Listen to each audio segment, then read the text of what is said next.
হঠাৎ করেই লাবণ্য যেভাবে দীপার সাথে অন্যায় করছে সেটা চোখের সামনে দেখে দীপা কোনোভাবেই মানতে পারছে না।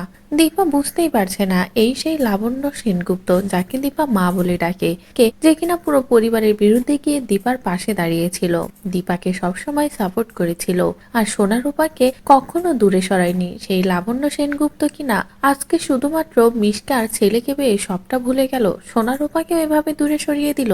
আর যে দীপাকে ছাড়া সে থাকতেই পারতো না, যে দীপাকে সে নিজের মেয়ে বলেছিল, সেই দীপাকেও ভুলে বসলো।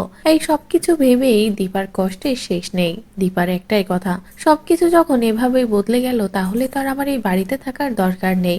আর বিশেষ করে লাবণ্য যখনই বলে যে তোমরা দুজনে ডিভোর্স পেপারে সই করো এবং একে অপরের থেকে দূরে সরে যাও, তখনই দীপার কষ্টটা আরো বেড়ে যায়। পরিবারের সকলেই দীপাকে বলে, দীপা তুমি কোথাও যাবে না, তুমি এই বাড়িতেই থাকবে।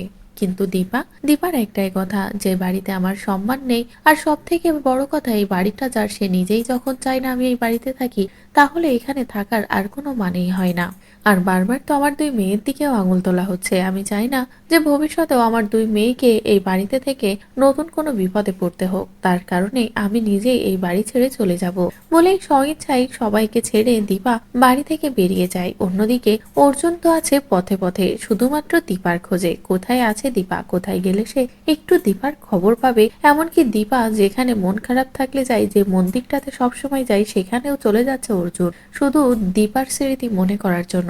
আর এরপরে দীপার একটু খোঁজ পেয়ে দীপার বাড়িতে এসেও হাজির হয়, আর সেখানে এসে যখনই দেখে যে দীপা চলে যাচ্ছে, দীপার সবকিছু শেষ হয়ে গেছে, এভাবে দীপার জীবনটা মাঝপথে এসে শেষ হয়ে যাচ্ছে, তখনই অর্জুন সকলের সামনে দীপাকে বলে, দীপা আজও আমি তোমাকেই ভালোবাসি, তোমার অপেক্ষাতেই আছি, তোমার কোনো অপমান আমি সহ্য করব না, তুমি এক্ষুনি আমার সাথে যাবে। যে কথা শুনে তো সূর্য এমনকি পরিবারের বাকি সকলেই চমকে যায় যে দীপার জীবনে নতুন করে কে আসলো। তাহলে কি সত্যিই দীপা এবার সবকিছু ভুলে তার সাথেই জীবনটা শুরু করবে? তো বন্ধুরা, এবার যদি সত্যি নতুন করে নিজের জীবনটা আবারও শুরু করে অর্জুনের সাথে, তাহলে সেটা দেখতে তোমাদের ঠিক কেমন লাগবে কমেন্ট করে জানাও। পরবর্তী আপডেট পেতে চ্যানেলটি সাবস্ক্রাইব করো।